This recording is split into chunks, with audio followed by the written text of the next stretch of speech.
ang makulit kong alaga. Si Kulit. Her name is Kulit. Ayan, nililinisan niya yung mga anak niya, pinapadidi pa niya. Ayan, mapagmahal siya sa anak. Love na love niya yung mga anak niya.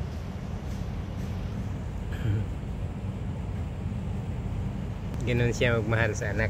Yan. Kahit malalaki na, naalagaan pa rin niya.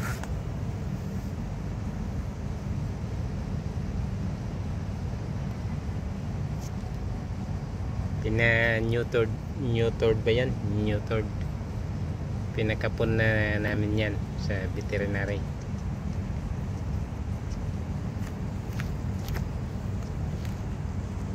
Pinapadidi pa rin niya. Yan. Napakabait na nanay. Pag pinapakain ko sila, steady lang muna siya, hindi siya kikibo. Paunahin niya yung mga anak niya. Ganon siya magmahal sa mga anak niya. Parang sa tao din.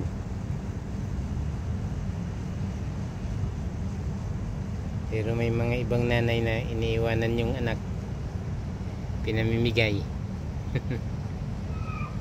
Pero ito hindi.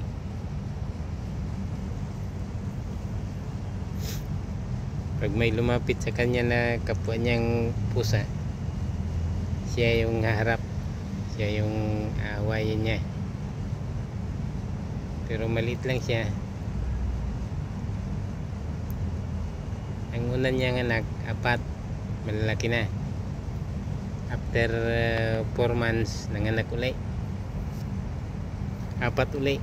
Yan. 3 lang sila dito ngayon, dumididi.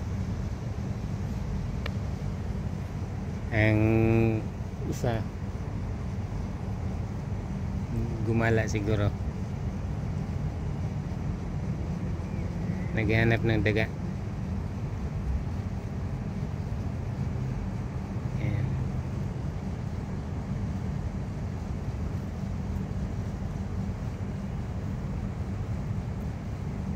Nililinisan niya mga anak niya.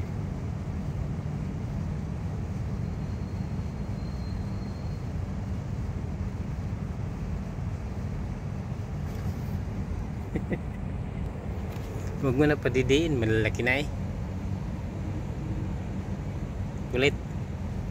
Kulit. Huwag mo na padidiin mga anak mo. Malalaki na sila.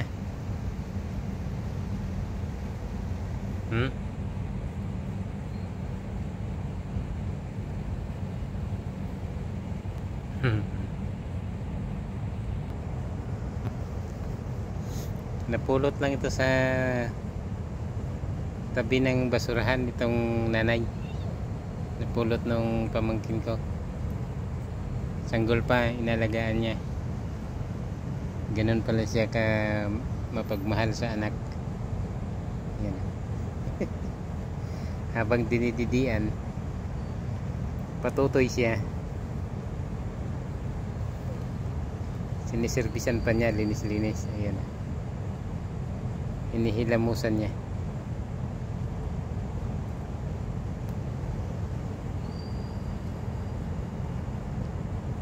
Isa itong halimbawa ng nanay na mapagmahal sa anak.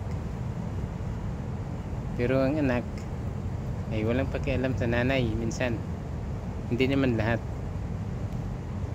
May mga anak na baliwala na yung magulang.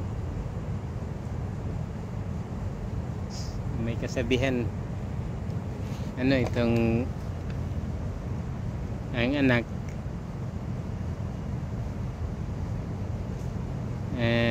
pwede niya kalimutan yung yung magulang, pero yung magulang hindi makalimot sa anak. Yun yung kasabihan. At so, totoo talaga, may nangyayari ng ganun. Ganun din sa tao, sa hayop. Ito sa kanila, parang pagka inabot na sa edad na sakto na sila, wala na sila pakialam. Wala na pakialam yung nanay. Minsan nag-aaway pa nga sila. Yan.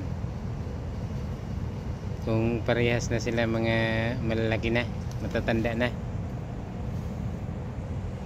Ngayon lang natin makikita yan pagka sanggol pa yung anak. Pero sa tao naman, may mga anak na mapagmahal sa magulang.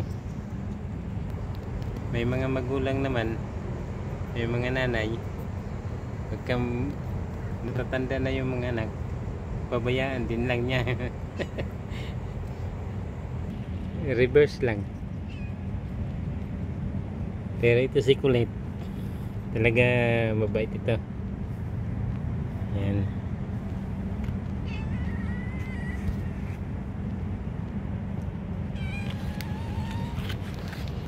Mabait ito sila. Ito katabi ko sa pagtulog.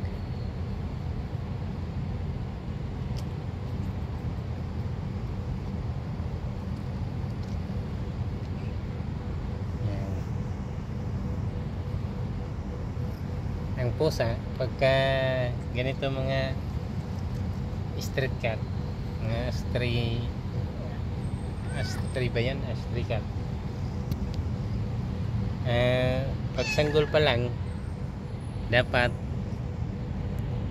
alaga na sila sa hipo-hipuin na sila. Pagka napabayaan na hindi sila nagagalaw, pagka lumaki, hindi na magpapahawag yan. Ganun ang ginawa ko dito sa mga kailangan maliit pa lang, lagi na sila hawakan.